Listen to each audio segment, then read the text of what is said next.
magulang o para sa kanyang father. Pero ito yung sa tatay. Kumbaga meron tayong para masasabi natin sa standby. Ayan po. Tapos tayo ng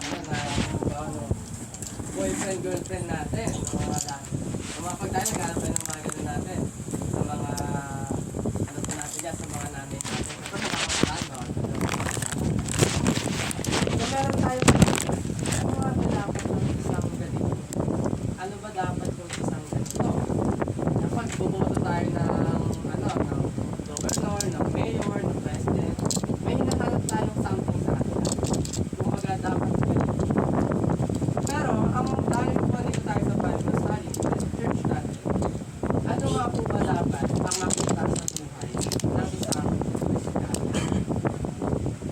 Sino po dito ang ligtas na? Amen, taas po ng kamay. Ayan po. Sino po dito ang ligtas na? At nakatanggap na ng kaligtasan galing sa Panginoon. Ayan. Amen, diba? So, ibig sabihin, matatawag na tayo Kristiyano kung tayo ay tunay na tumanggap sa Panginoon. Po, matatawag na tayo followers of Christ. Dati, pag naririnig mo yung mga Christian, bahay, Gawa ko ba yun?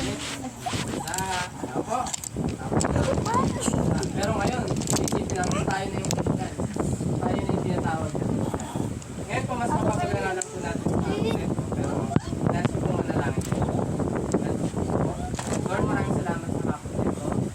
Basta nga po dito sa na po ng Panginoon para po bahagi ang inyong salita. Dalangin po po na sabi na po sa inyong Christ. At sila po makita ng bawat isa. Jesus name. Amen. Ba't ito So, matawa? bago na po ako mag-share po dito. Alay ko, mama, sumbong So, kita meron po kay ako dito 4 na points kung ano nga po ba dapat ang isang Kristiyano. Pero hindi po dapat natin ito gamitin na parang, di ba po kapag dito meron tayong isang, sino dito naging officer ng room? Ay, ako po. Si Angel naging officer. Hindi siya. Ayun, si doon o. Ano ka doon ate? DIO o Public Information. So, merong standard. Parang iniisip ka kung ano ba dapat yung ganito. So, nais ko po na ito po masasabihin yung 4 na to.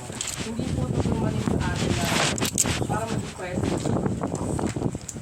Pero ito po dapat, ito po yung lalabas sa atin. Day by day, mas lumalalim yung pananampalataya sa Panginoon. Pero hindi ko sinasabi na dapat ito lang. Damaya. Kasi kung ano yung nasasagin yung pagiging Kristiyano, napakahaba. Uy, Kasi napakahaba ng maya na lang tayo bibilang. paano ba dapat mamuhay ang isang Kristiyano. Pero po itong 4 na ito po yung magiging gabay natin na sasabi natin na tunay na nag-work yung Panginoon sa atin. So unang-una po, ano nga po ba yung Kristiyano? Ang Kristiyano po, yung po yung mga nakatanggap na sa Panginoon, na tinanggap siya bilang Panginoon, tagapagligtas, sumusunod na sa Kanya. Kaya unang-una po dito, a Christian follows Jesus as Lord and Savior. Ito po yung pinaka-mahalaga. Ito po yung kahit na anong attend natin sa simbahan, sa Bible study, kung ano man, magpuwet man tayo kababasa ng Biblia, pero kung wala tayong kaligtasan ng galing sa Panginoon, kung hindi natin siya kilala bilang Panginoon natin at tagapagligtas, alam mo po parang walang kwenta. Napakawalang kwenta ng mga bagay na ginagawa natin kung hindi naman natin kilala si Jesus na tagapagligtas. Nung bata po tayo, na hindi pa tayo nakakilala, kilala lang natin si Jesus na Panginoon, hindi na natin anything. Anong oras po sa lumalabas sa TV? Alas 10 po, diba? Ano po yung tawag na? The Lord's Prayer. Pag narinig niyo yung ayun na, parang maisip ko hindi, yung bata ako na nagpapakita. Tapos sa ulo ko pa yun. Sa ulo ko pa yung sinasabi doon, di ba?